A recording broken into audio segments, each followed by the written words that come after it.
Kebawah Duli Yang Maha Mulia Paduka Seri Baginda Sultan Haji Hassanal Bolkiah Muizzaddin Wad Daulah Ibni Almarhum Sultan Haji Omar Ali Saifuddin Sadul Khairuddin Sultan dan Yang di-Pertuan Negara Brunei Darussalam berkenan berangkat mengadakan lawatan tidak berjadual ke Kementerian Kewangan dan Ekonomi pagi tadi.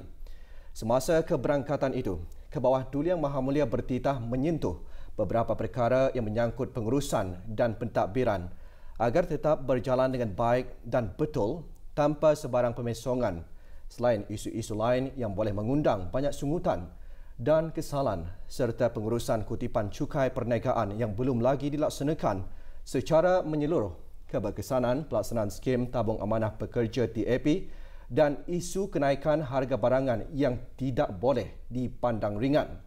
Antara perkara yang baginda peringatkan ialah janganlah bersikap membiarkan satu pihak terus mengaut keuntungan sementara satu pihak lain merintih menjadi mangsa dan dalam kegairahan menarik pelabur langsung asing FDI, aspek sekuriti janganlah sampai lupa atau diabaikan. Kebawah Duli Yang Maha Mulia bertitah Kementerian Kewangan dan Ekonomi MOFI adalah nama baru menggantikan nama asal Kementerian Kewangan bagi tahun kewangan 2020-2021.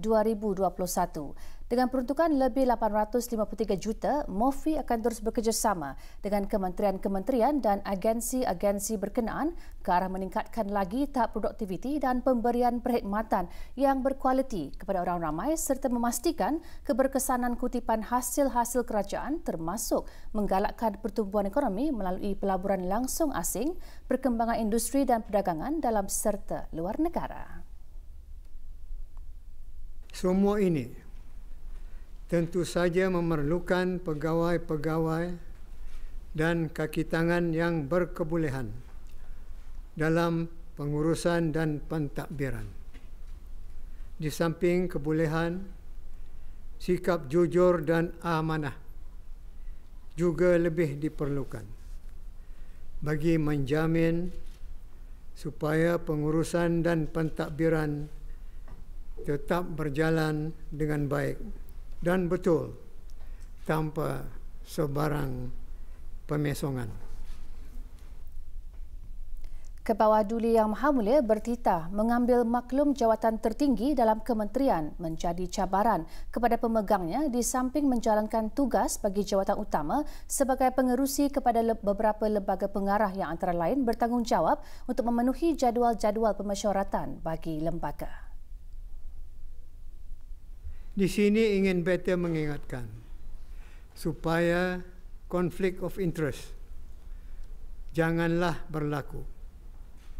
Tetapi sebaliknya, pegawai berkenaan dikehendaki bertindak dengan adil saksama, bukan memberikan layanan berbeza seperti terhadap pihak tertentu akan diberikan layanan yang mesra dan segera, sementara terhadap pihak lain pula diberikan layanan yang kasar dan lambat.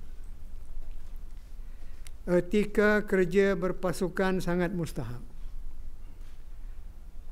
Pegawai atasan walaupun mempunyai pemikiran yang maju, namun tidaklah elok baginya untuk bersikap angkuh, menolak atau enggan mendengar setiap pandangan atau idea pihak bawahan. Apatah lagi jika pihak bawahan itu mempunyai kepakaran dalam bidangnya. Sikap yang demikian ini dilihat sungguh merugikan, bahkan berpotensi untuk mencipta jurang di antara ketua dan anak buah.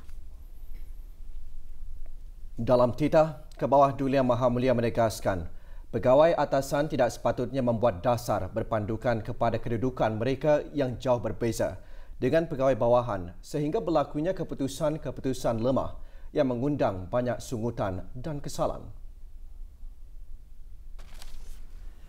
Ada juga berlaku pegawai atasan tidak mempunyai idea-idea yang menarik, tetapi terus memaksanya idea-idea tersebut supaya diterima oleh orang lain.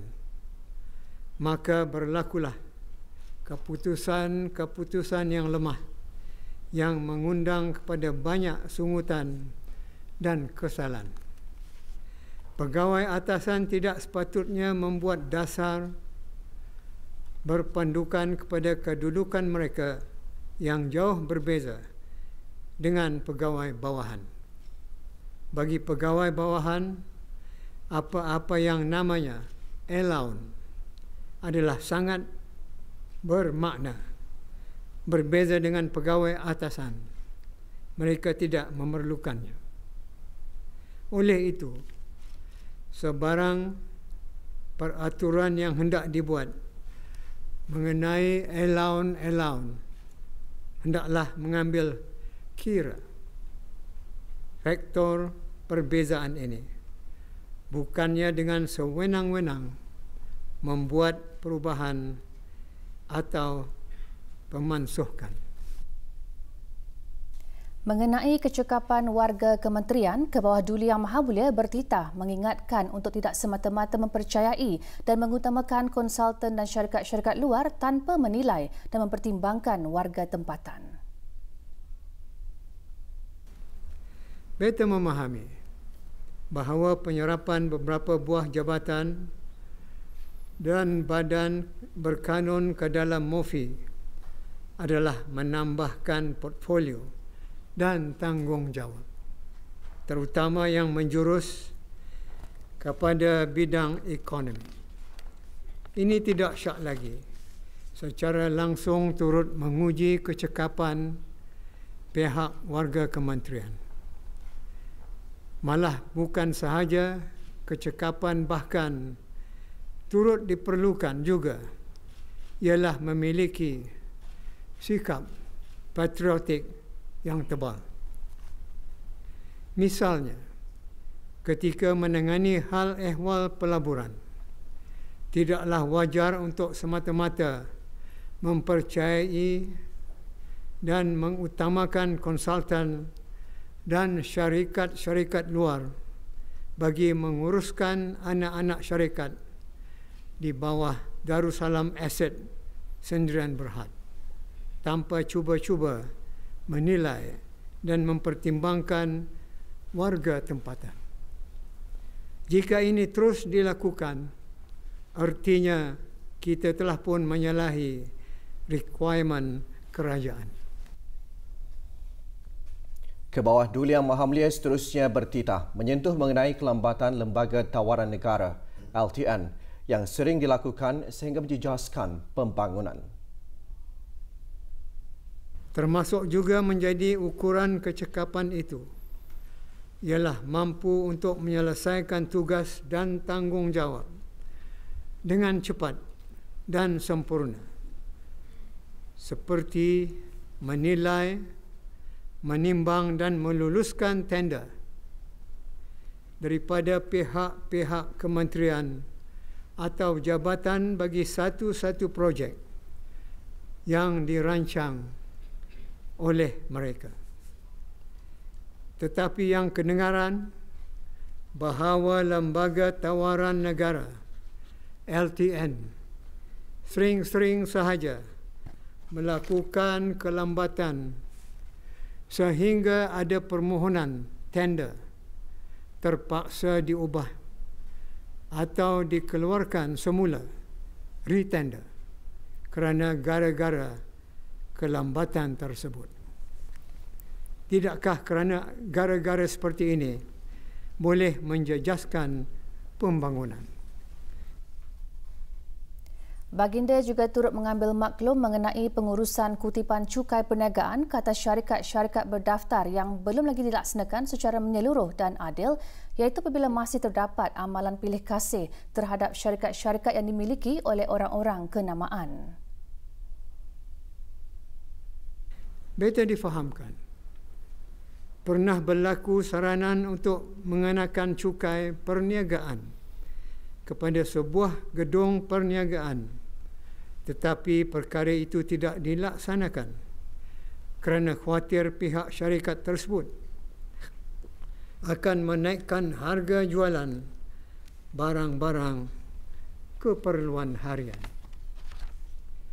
Beta kurang faham mengapa kekhawatiran seperti ini boleh berlaku, sedang kerajaan sendiri mempunyai Jabatan Perancang Ekonomi dan Statistik yang berkuasa menentukan harga jualan mengikut peraturan. Sekiranya pun berlaku, ada pihak yang enggan memenuhi peraturan, bukankah mereka itu masih boleh diambil tindakan mengikut peraturan? Dalam makna, kekhawatiran seperti ini sepatutnya tidak berbangkit untuk menjadi sebab atau alasan mengapa kewajipan tidak dapat dilaksanakan. Mengenai skim tabung amanah pekerja TAP, Kebawah Duli Yang Maha Mulia mengingatkan tentang pentingnya untuk skim berkenaan dapat menjamin keperluan sara hidup bagi sepanjang masa persaraan ahli-ahlinya.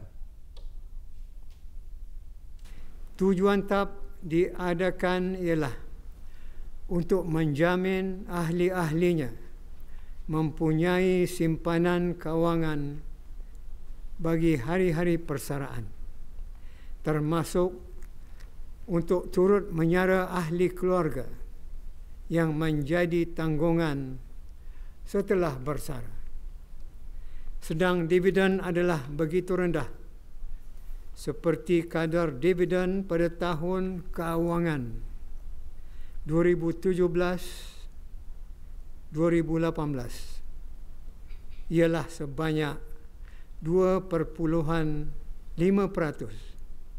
Sementara bagi 2 tahun berturut-turut 2018, 2019 dan 2019-2020 kadar itu didapati turun kepada 2.2% sahaja.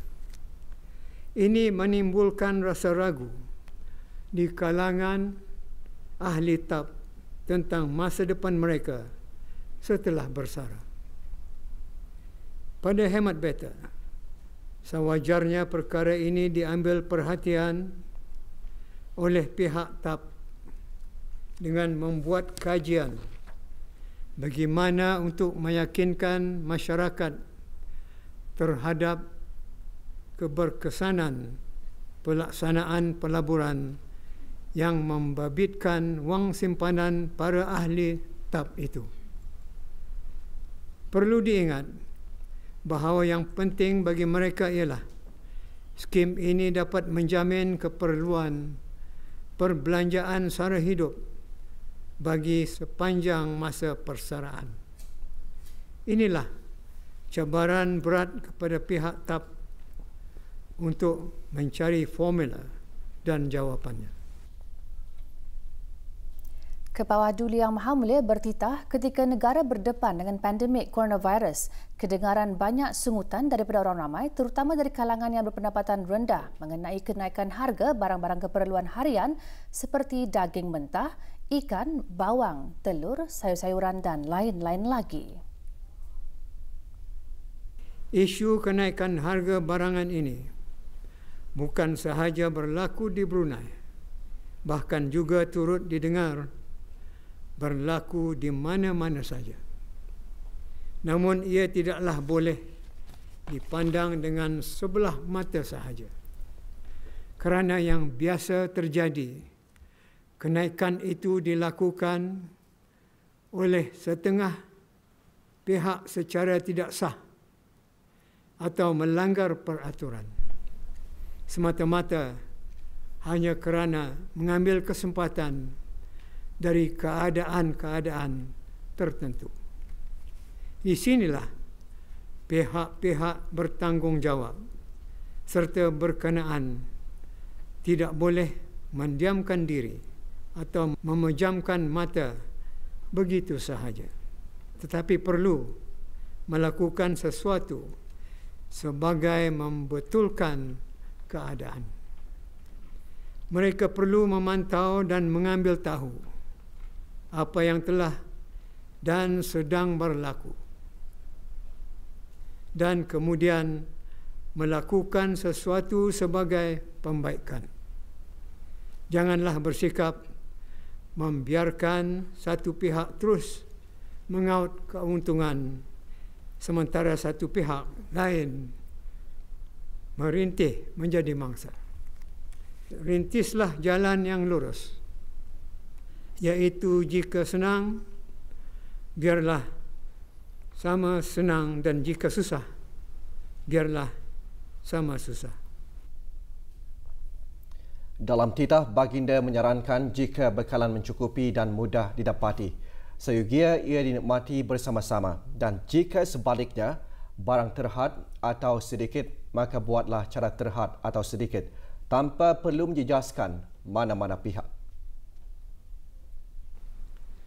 Dalam makna, barangan tidak akan dijual atau dibeli, melainkan hanya dengan harga biasa sahaja, bukannya dengan menaikkan harga sehingga menyusahkan pembeli atau pengguna.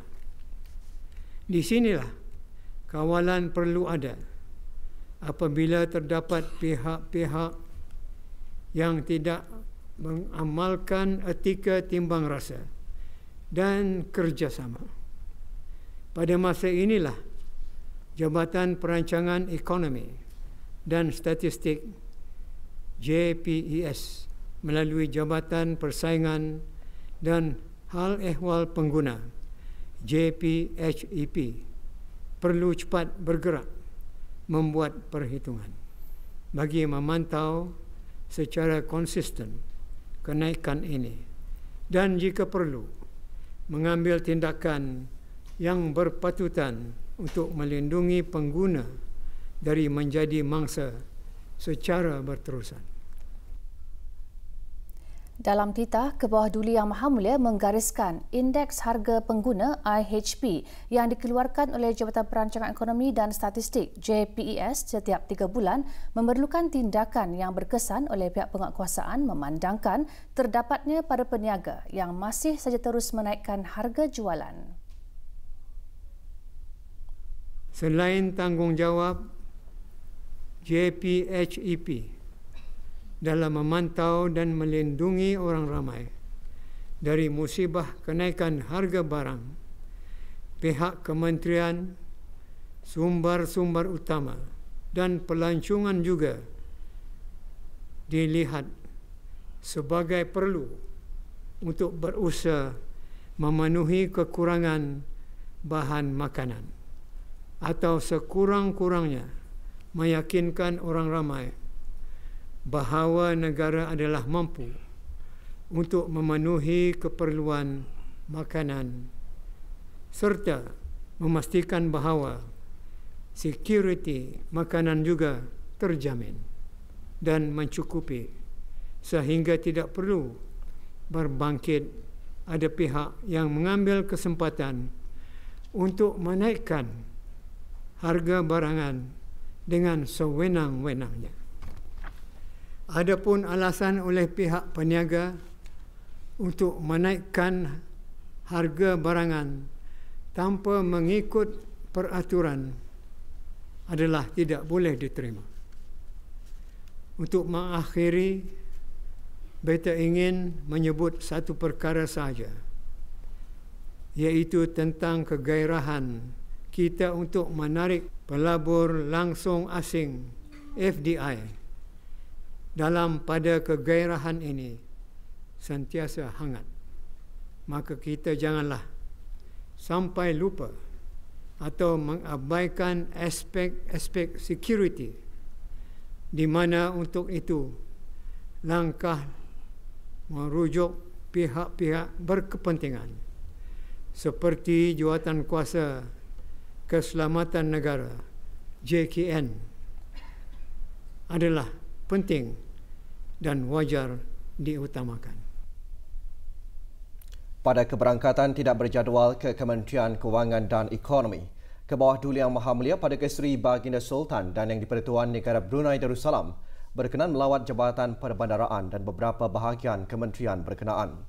Antara bahagian yang mula-mula ke bawah Duli Yang Maha Mulia lawati ialah unit perundangan, legal unit yang mempunyai visi memberi perkhidmatan undang-undang kepada Kementerian Kewangan dan Ekonomi dalam usaha mencapai objektif strategik. Because of the spacing, sekarang pejabat. So now they are finally settled.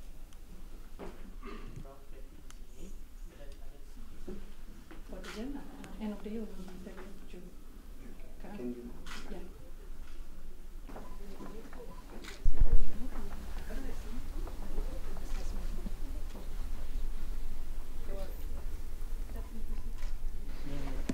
Bahagian hasil yang antara lain berperanan meningkatkan hasil kerajaan daripada cukai pendapatan dan duty stamp dan menggalakkan sistem cukai yang efisien, efektif dan moden selaras piawaian antarabangsa antara yang dikunjungi Baginda.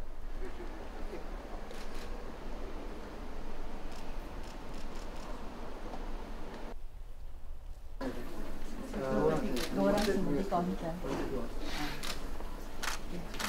Ada kan segala cek kerjaan dan juga ramai. Jabatan Perbandaraan juga mendapat perhatian Baginda. Jabatan ini komited dengan visinya melaksanakan sistem pengurusan perakaunan dan perkhidmatan kewangan yang dinamik dan cemerlang.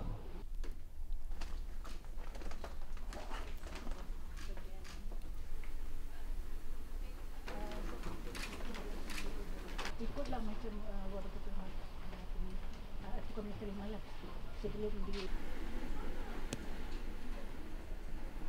Kementerian Kewangan ditubuhkan pada 1 Januari 1984.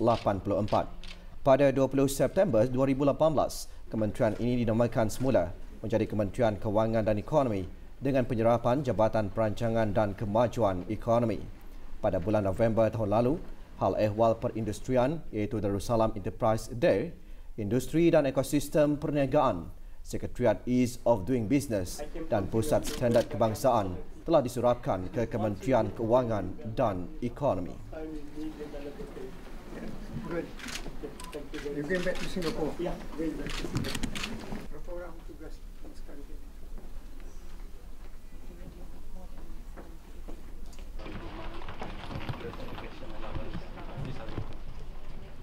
Itu borong sampai a few yeah. couple days.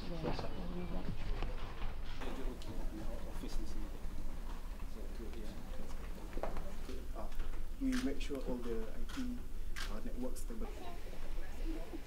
Assalamualaikum. Tiga jabatan di bawah Kementerian Kewangan dan Ekonomi iaitu Jabatan Perbandaraan, Jabatan Kastam dan Eksais Diraja dan Jabatan Perancangan Ekonomi dan Statistik.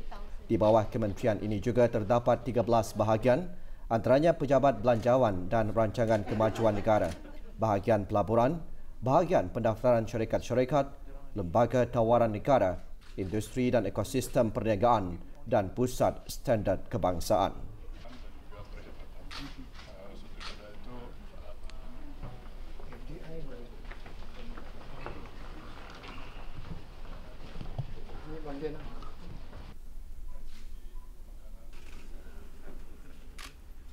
Terdapat 5 badan berkanun di bawah kementerian ini, iaitu Agensi Pelaburan Brunei, Tabung Amanah Pekerja, Lembaga Kemajuan Ekonomi Brunei, Perbadanan Perlindungan Deposit Brunei Darussalam dan Darussalam Enterprise. Sementara 4 unit di bawah kementerian, iaitu Unit Audit Dalaman, Pejabat Pengurusan Strategik, Unit Perundangan dan Sukuk Financing Unit. Kementerian lain minta tolong kira bagi yang just input saja macam mana structure. Dia macam face dan tapi tidak ada kesalahan. Hanya ada laporan polis yang kami buat.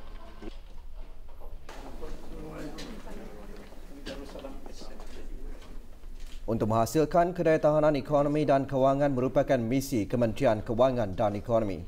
Kementerian ini bertanggungjawab memastikan kestabilan kewangan kerajaan dan negara, memperuntukkan perbelanjaan tahunan bagi pelaksanaan projek infrastruktur kerajaan, memastikan keselamatan makanan negara dan keselamatan sosial melalui skim Tabung Amanah Pekerja TAP dan skim Caruman Pekerja SCP dan menyediakan dasar dan garis panduan untuk rancangan pembangunan pertumbuhan ekonomi negara.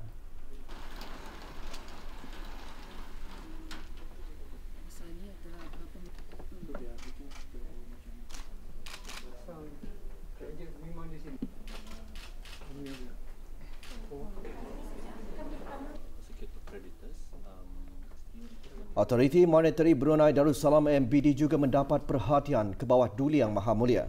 Ditubuhkan pada 1 Januari 2011, MBD berperanan sebagai Bank Pusat Negara Brunei Darussalam. Penubuhannya bermatlamat mencapai dan mengekalkan kestabilan harga domestik, memastikan kestabilan sistem kewangan melalui peraturan kewangan dan piawaian berhemat, membantu dalam mengadakan sistem pembayaran yang cekap dan menggalakkan dan mengembangkan sektor perkhidmatan keuangan yang kukuh dan progresif.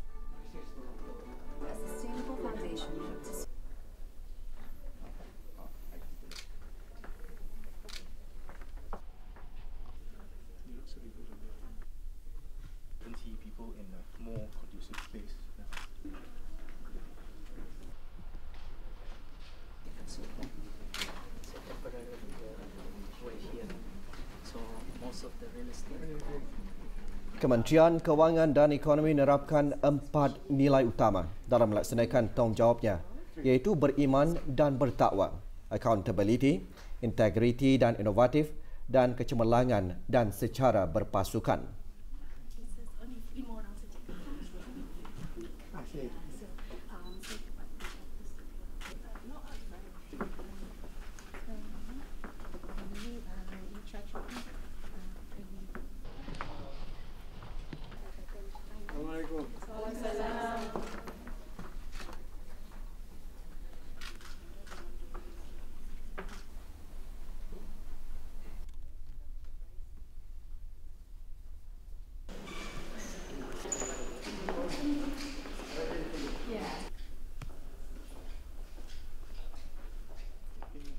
Keberangkatan ke bawah Duli Yang Maha Mulia ini bertujuan memastikan Kementerian Kewangan dan Ekonomi peka terhadap isu-isu yang ditangani oleh Kerajaan Baginda selain berusaha mencapai dan menjayakan visi dan misi kementerian berkenaan.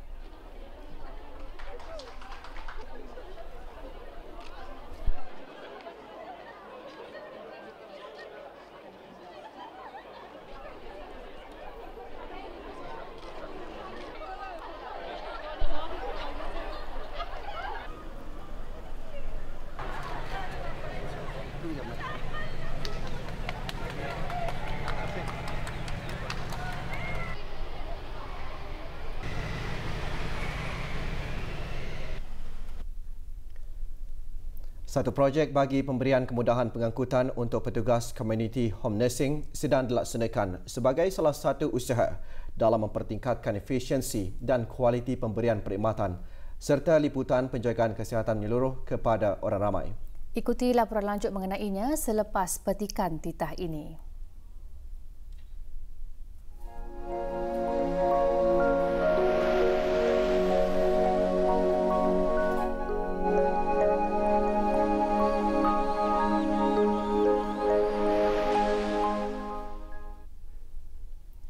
Kementerian Kesihatan sedang melaksanakan satu projek bagi pemberian kemudahan pengangkutan untuk petugas community home nursing dengan menggunakan perkhidmatan DAT Logistics Sdn Bhd, iaitu sebuah syarikat yang memberikan perkhidmatan pengangkutan bersandarkan teknologi aplikasi mudah alih yang dapat memberikan perkhidmatan pengangkutan yang berpatutan, berkesan dan selamat. Inisiatif ini adalah salah satu usaha dalam mempertingkatkan efisiensi dan kualiti pemberian perkhidmatan serta liputan penjagaan kesihatan menyeluruh kepada orang ramai. Pagi tadi berlangsung majlis penandatanganan kontrak perjanjian di antara Kementerian Kesihatan dan DAT Logistics Sdn Bhd bagi projek perkhidmatan pengangkutan home nursing bagi Kementerian Kesihatan di Dewan Alafiah Kementerian Kesihatan. Perkhidmatan ini dikenal pasti dapat membantu meningkatkan kualiti rawatan serta pengurusan pesakit yang terlantar di rumah. Ia juga diharapkan dapat mempertingkatkan tahap kesihatan bagi ibu yang baru bersalin dan anak damit yang baru lahir. Penandatanganan kontrak perjanjian disaksikan oleh Yang Berhormat Datuk Seri Setia Dr. Haji Muhammad Isham bin Haji Jaafar Menteri Kesihatan, dan Awang Kiran bin Datuk Paduka Janin, pengasas DAT Logistics Sendirian Berhad. Menandatangani bagi pihak Kementerian Kesihatan, Haji Abdul Khalid Ash'ari bin Haji Azhari, Ketua Pegawai Eksekutif Tingkat Khas, sementara DAT Logistics Sendirian Berhad ditandatangani oleh Zul Amali bin Datuk Paduka Haji Idris, pengasas dan Ketua Pegawai Eksekutifnya.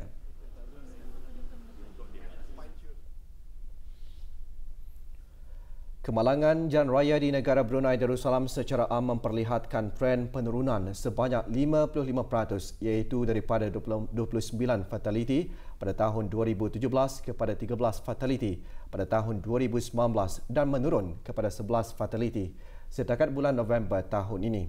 Perkara tersebut dikongsikan oleh Menteri Pengangkutan dan Infokomunikasi selaku pengerusi Majlis Kebangsaan Keselamatan Jalan Raya MKKJR semasa berucap pada Majlis Pelancaran Plan Strategik Keselamatan Jalan Raya bagi Brunei Darussalam 2025 pagi tadi.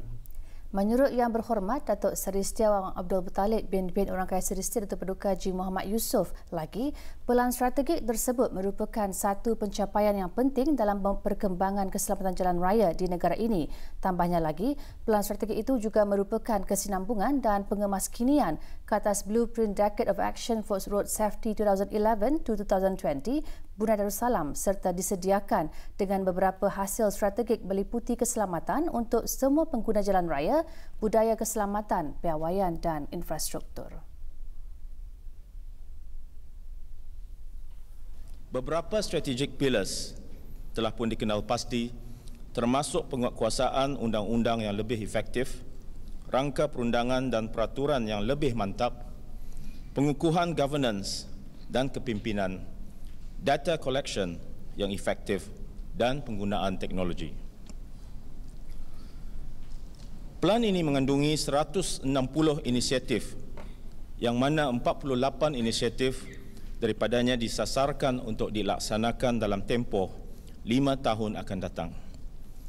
Adalah diharapkan plan ini akan dapat memenuhi aspirasi dan jangkaan orang ramai bagi mewujudkan persekitaran keselamatan jalan raya dan pemanduan yang lebih selamat dan kondusif di negara ini.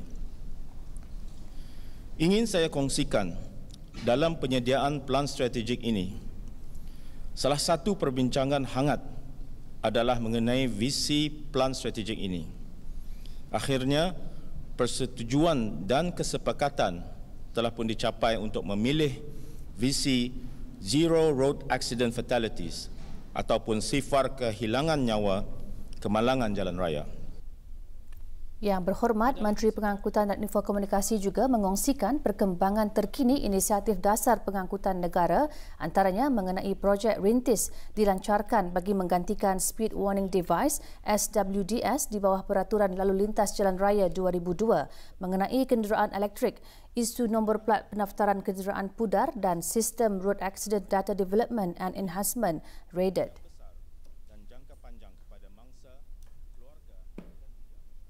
5 strategic outcomes dikenal pasti bagi mendukung misi dan visi Pelan Strategik Keselamatan Jalan Raya Brunei Darussalam 2025 iaitu Progressive Road Safety Culture for All, Progressive Road Safety for All on the Move, High Safety Standard for All Road Vehicles, Recognized Safe Road Infrastructure dan Dependable, Timely and Reliable Emergency Response. Pelan Strategik Keselamatan Jalan Raya bagi Brunei Darussalam 2025 boleh dilayari dan dimuat naik di laman sesawang rasmi MKKJR www.mkkjr.gov.bn. MKKJR juga menyeru semua pengguna jalan raya untuk sentiasa memulakan setiap perjalanan dengan kewaspadaan dan memberikan tumpuan penuh serta mengamalkan sikap pemanduan yang berhemah.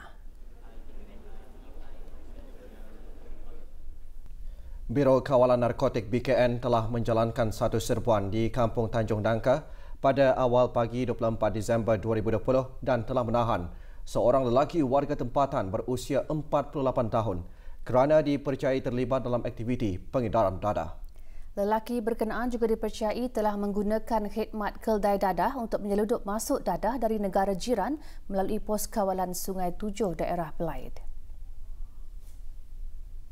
Hasil pemeriksaan ke atas suspek, kenderaan dan kediamannya telah menemukan beberapa bungkusan plastik dalam paket teh yang berisi ketulan hablur yang dipercayai dadah jenis syabu kelas A melebihi 5 kg dan dianggarkan mempunyai nilai pasaran melebihi RM900,000. Rampasan signifikan lain yang dipercayai hasil daripada aktiviti pengedaran termasuk sejumlah wang tunai melebihi RM6,000, 4 buah kereta dan 1 unit telefon bimbit. Pada pagi yang sama, atas bantuan dari Jabatan Kastam dan Eksais Diraja JKED, BKN juga telah menahan seorang warga asing berusia 34 tahun yang berperanan sebagai keldai dadah yang membawa bekalan dadah bagi sindiket berkenaan. Ini termasuk rampasan-rampasan iaitu kereta suspek dan telefon bimbit yang dipercayai digunakan bagi aktiviti haram itu. Operasi kali ini dianggap signifikan bagi tahun ini kerana wujudnya kegiatan penyeludupan haram dalam suasana kawalan ketat semasa pandemik COVID-19. Tangkapan-tangkapan tersebut masih dalam siasatan di bawah beberapa kesalahan seperti berikut. Seksyen 3A Akta Penyalahgunaan Dadah APD Penggal 27 iaitu atas kesalahan memiliki dadah bagi tujuan mengedar dadah kelas A yang melebihi dari 100 gram membawa kepada hukuman gantung hingga mati. Seksyen 6-B APD Penggal 27 iaitu atas kesalahan memakan dadah terkawal. Seksyen 10 APD Penggal 27 iaitu atas kesalahan bersubahat melakukan kesalahan di bawah Akta Penyalahgunaan Dadah Penggal 27 dan Seksyen 3 Perintah Mendapatkan Kembali Aset Jenayah 2012 iaitu atas kesalahan membersihkan wang haram. BKN memberikan amaran terutamanya kepada penghantar barang untuk tidak membawa masuk barangan tegahan seperti dadah haram walaupun diberi imbalan yang lumayan. Tambahan lagi, dadah sengaja disembunyikan dalam pelbagai bentuk bungkusan yang bertujuan untuk mengaburi mata pihak berkuasa.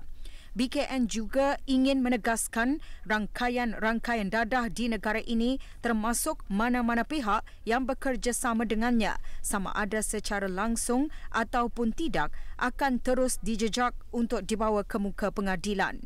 Dengan kejayaan itu, BKN juga merakamkan ucapan penghargaan kepada agensi-agensi perisikan keselamatan dan penguatkuasa undang-undang di negara ini atas bantuan kerjasama dalam meningkatkan kawalan di sempadan bagi menjaga kesejahteraan dan keselamatan negara ini khususnya dari aktiviti penyeludupan dan pengedaran dadah haram.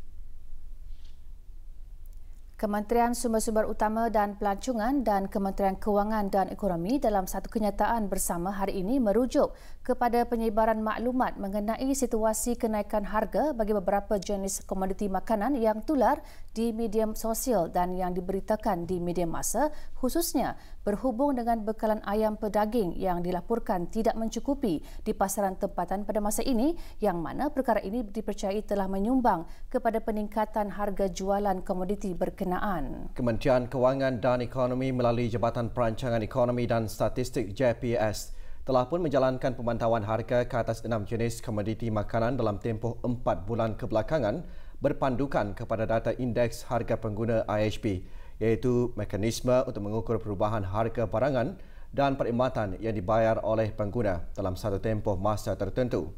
Komoditi-komoditi makanan berkenaan ialah produk ayam pedaging, ayam bulat segar dan sayap dan ayam penelur, telur ayam grade B, daging lembu, daging kambing dan beberapa produk pertanian.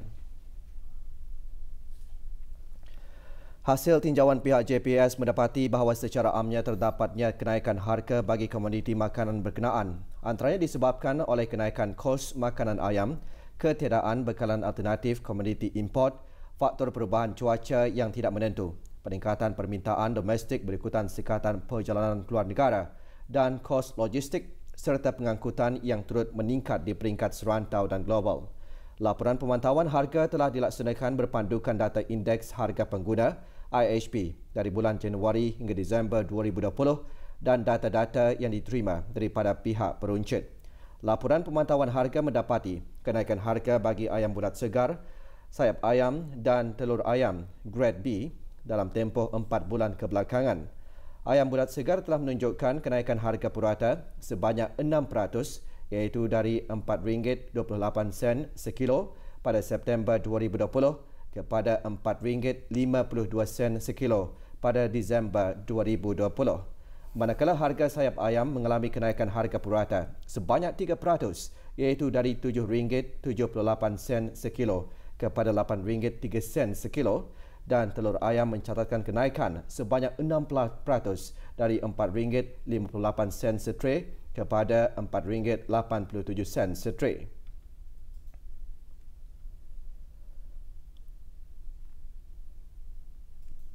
Dalam pada masa yang sama, harga daging kerbau, lembu dan kambing segar juga mengalami peningkatan berikutan ketiadaan bekalan daging kerbau beku dari India yang lazimnya dijual dengan harga yang lebih murah, dan daging lembu dan kambing beku dari Australia disebabkan sekatan perjalanan akibat wabak COVID-19. Harga purata daging lembu segar bagi bulan Disember 2020 adalah sekitar RM16.14 sekilo berbanding RM15.12 sekilo pada bulan September 2020 yang lalu. Manakala harga purata daging lembu beku meningkat kepada RM13.50 sekilo pada Disember 2020 berbanding RM12.40 sekilo pada awal tahun ini.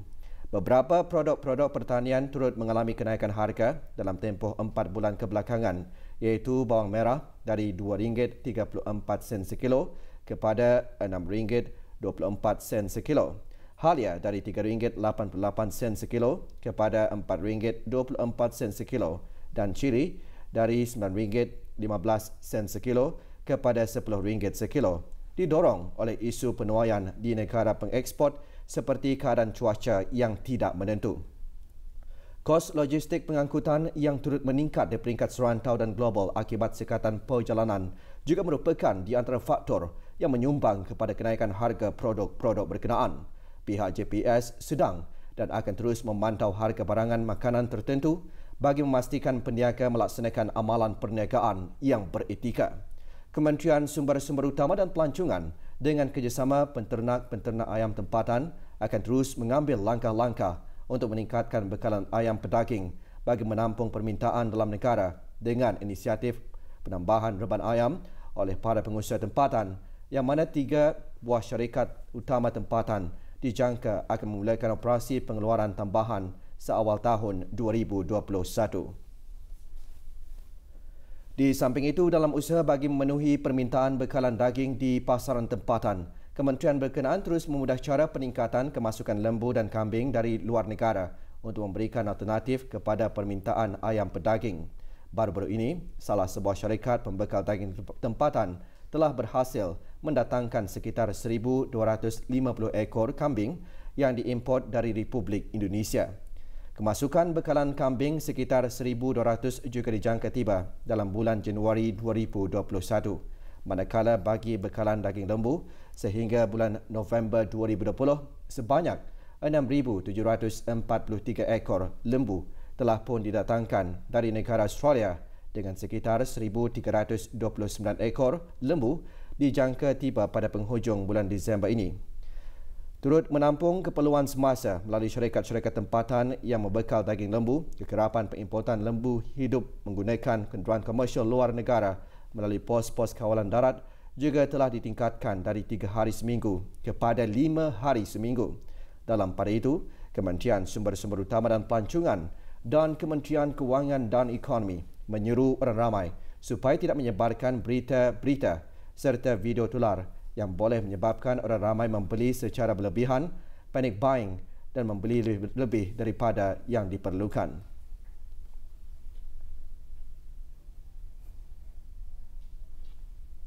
Tiada kes jangkitan baharu COVID-19 dicatatkan hari ini. Dalam serang khabar mengenai perkembangan situasi jangkitan COVID-19 di negara Brunei Darussalam, Kementerian Kesihatan memaklumkan jumlah keseluruhan jangkitan kekal 152 dengan kes yang sembuh seramai 149 orang.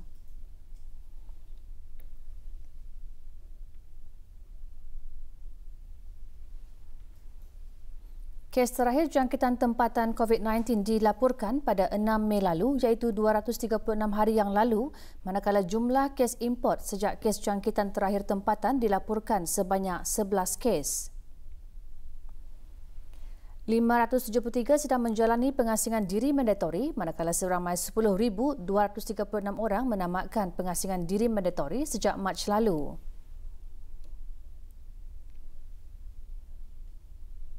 Sementara itu, 192 sampel ujian virus SARS-CoV-2 dilaksanakan menjadikan jumlah keseluruhan ujian makmal yang dijalankan sejak Januari 2020 sebanyak 82,746 ujian.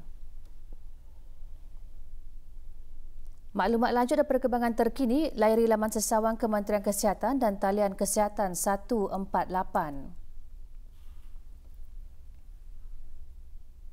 Pementasan kedua teater Takdir Keranamu berlangsung semalam di Kompleks Yayasan Sultan Haji Hassanal Bolkiah, Bandar Seri Begawan. Takdir merupakan teater bersiri yang memaparkan kisah-kisah kemasyarakatan dan isu-isu sosial bertujuan meningkatkan kesedaran dan membuka minda mengenai kesannya ke atas kesihatan mental.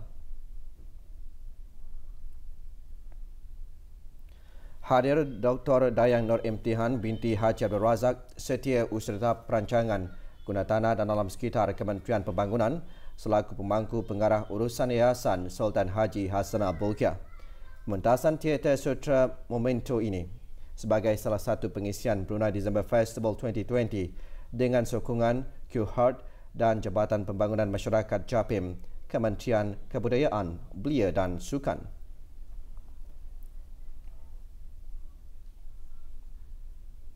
Pelbagai aktiviti seperti jalan dan untuk seisi keluarga mengisi sambutan Hari Keluarga Pusat Kegiatan Warga Emas Daerah Buna dan Muara yang diadakan bersempena Hari Antarabangsa Warga Emas 2020.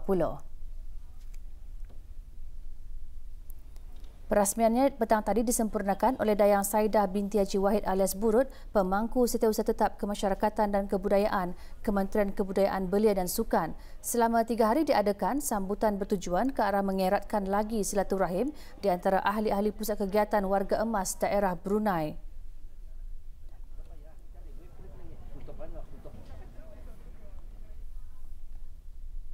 Solat adalah rukun kedua daripada rukun Islam yang 5 sebagaimana sabda Rasulullah SAW yang bermaksud Islam ditegakkan di atas 5 perkara, iaitu bersyahadah bahawa tiada Tuhan yang disembah melainkan Allah dan bahawa Nabi Muhammad ini Rasulullah, mendirikan solat, mengeluarkan zakat, berpuasa di bulan Ramadan dan mengerjakan haji bagi yang berkemampuan menunaikannya. Justru Islam tidak akan bertegak pada diri seseorang melainkan tertegaknya kesemua rukun Islam. Perkara tersebut antara yang disentuh semasa bengkel menghalasi solat anjuran Fakulti Syariah College Universiti Perguruan Agama Seri Begawan KPSB pagi tadi yang diadakan di Jami' Asri Hassanal Bolkiah, Kiarong.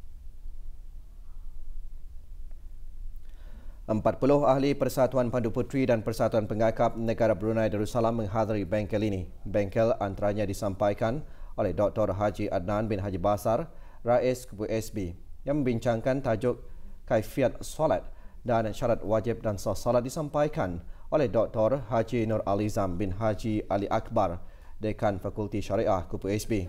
Bengkel merupakan usaha KPSB dalam menyebarkan ilmu pengetahuan serta maklumat khususnya dalam bidang pendidikan Islam selain meningkatkan tahap kefahaman beserta mengenai kewajipan melaksanakan solat fardu 5 waktu yang betul dan sempurna menurut mazhab Syafi'i.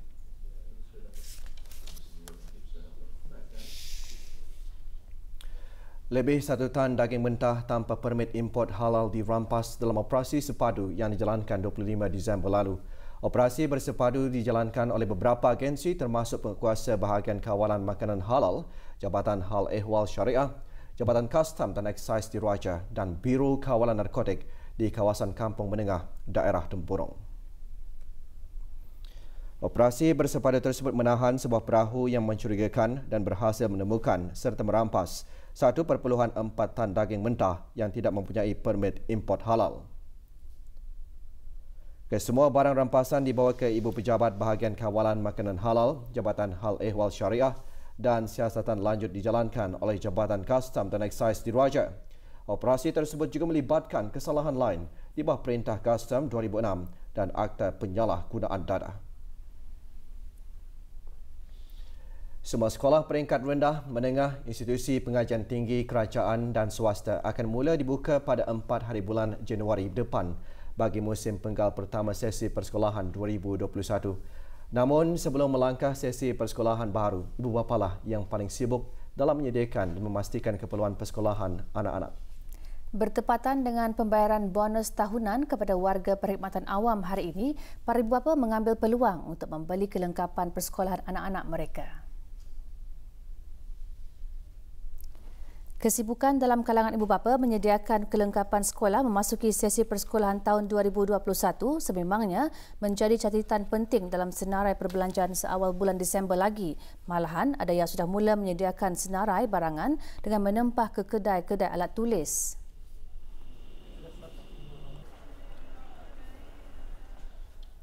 Mana yang masih boleh dipakailah, macam apa yang kurang akan ditambah-tambahi, apa yang ada yang list baru atau saja yang akan dibali lagi lah. Azam untuk anak-anak saya supaya lebih cemerlang and dapat belajar dengan lebih baiklah tahun depan. Sementara itu, kedai-kedai buku dan alat tulis di negara ini setiap tahun sudah bersiap sedia dengan keperluan persekolahan yang ditempa awal para ibu bapa melalui senarai peralatan dan buku sekolah yang disediakan pihak sekolah sebelum bermula cuti persekolahan yang jelas lebih teratur.